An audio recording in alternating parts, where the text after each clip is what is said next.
Netaji ইন্ডোরের mega Trinamool কংগ্রেসের বৈঠক থেকেই 2026-এর নির্বাচনের লক্ষ্যমাত্রা স্থির করে দিলেন তৃণমূল সুপ্রিমো মমতা বন্দ্যোপাধ্যায় এবং রীতিমতো পয়েন্ট আউট করে পাঁচটি পয়েন্ট কর্মী সমর্থকদের মধ্যে বলে দিলেন। খেলা নম্বর 1 ভোটার লিস্ট, খেলা নম্বর 2 মানুষের সাথে যোগাযোগ করে বাড়ি বাড়ি গিয়ে সংযোগ স্থাপন করা, খেলা নম্বর 3 সংগঠনকে শক্তিশালী করা, এলাকায় কারা আসছে নজর রাখা, এলাকায় যাতে কোনো দুর্ঘটনা ঘটাতে না পারে।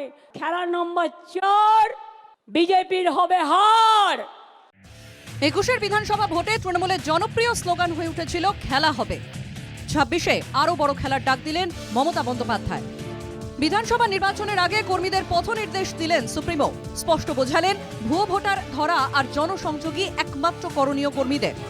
দলের বর্ধিত সভা থেকে গোষ্ঠীদ্বন্দ্ব নিয়ে কি বার্তা দেন মমতা, তার দিকেই নজর ছিল রাজনৈতিক মহলে। এবং সেই প্রসঙ্গে মমতার সাফ কথা, দলের প্রতীকী শেষ কথা। যে প্রার্থী হবে সিম্বলিক কথা। আমি তৃণমূল বুঝি না, আমি ওই দাদার রাজনীতি করি। মনে রাখবেন, আমি কিন্তু রোজ খুঁটিয়ে ফেসবুক দেখি, টুইটার দেখি, আর কে কি বলছেন, কে কি করছেন, সবটাই কিন্তু নজরে আমার থাকে। কি হলো, ঝগড়া করবেন না একসাথে লড়াই করবেন? একসাথে লড়াইটা হবে তো?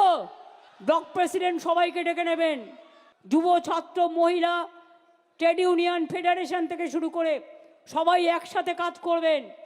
কাকে বা কাদের উদ্দেশ্যে এই বার্তা দিলেন মমতা? অভিষেক বন্দ্যোপাধ্যায় মমতার আগে বক্তব্য রাখতে গিয়ে বলেন, দলের শৃঙ্খলার বাইরে কেউ যাবেন না। অনেকে সংবাদ মাধ্যমে টিকে থাকবেন বলে অনেক কথা বলছেন, এটা করবেন না।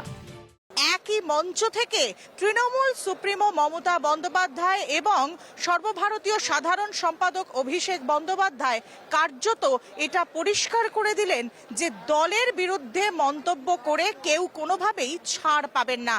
অনেকে সস্তায় খালি সংবাদ মাধ্যমে টিকে থাকবেন বলে দলের শৃঙ্খলা না মেনে অনেক কথা বলছেন, এগুলো করবেন না।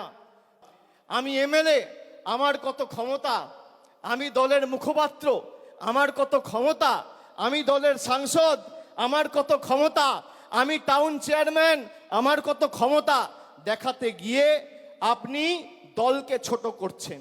আর যারা এই কাজগুলো করেছে তাদেরকে চিহ্নিত করা গেছে। কর্মী সভায় বক্তব্য রাখতে গিয়ে অভিষেকের সুরেই 26-এর টার্গেট বেঁধে দিলেন মমতা। সংগঠনে জোরদার, জনসংযোগ বাড়ানো, মানুষের কাছে যাওয়া, উন্নয়নের হাতিয়ার এবং বিরোধীদের যাবতীয় কুৎসা অপপ্রচারকে ধূলিসাৎ করে 2026-এর নির্বাচনের জন্য এগিয়ে যেতে নির্দেশ দিলেন মমতা বন্দ্যোপাধ্যায়। এখন আমাদের কাছে 220-21 আছে, বিজেপির থেকেও অনেকে জয়েন করেছে। আমরা 215 পার করব, তারপরে কোনো কথা, তার থেকে বেশি হবে তো কম হবে না। এবারেও বিজেপি যে সিট পেয়েছে সেটা পেতে দিলে চলবে না। কিন্তু লড়াইটা নিজের কাঁধে তুলে নিয়ে 214 থেকে একটা আসন হলেও আমাদের বাড়াতে হবে।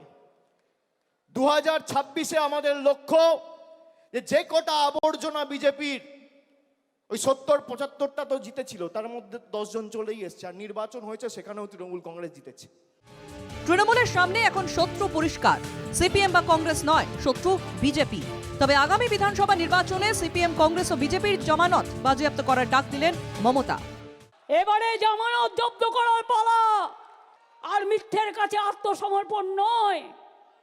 বিজেপি, কংগ্রেস, সিপিএম এর জামানত জব্দ করুন।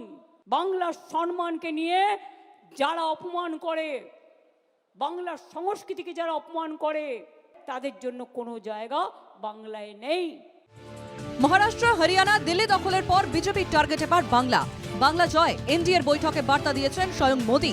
কিন্তু মমতার দাবি বাংলা জয় হবে না বিজেপির। কর্মী সভায় মমতা জানালেন কেন বিজেপির টার্গেট বাংলা।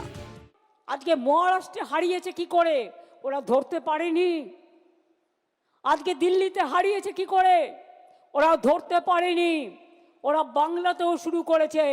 বাংলায় আমরা ধরব এবং যোগ্য জবাব দেব।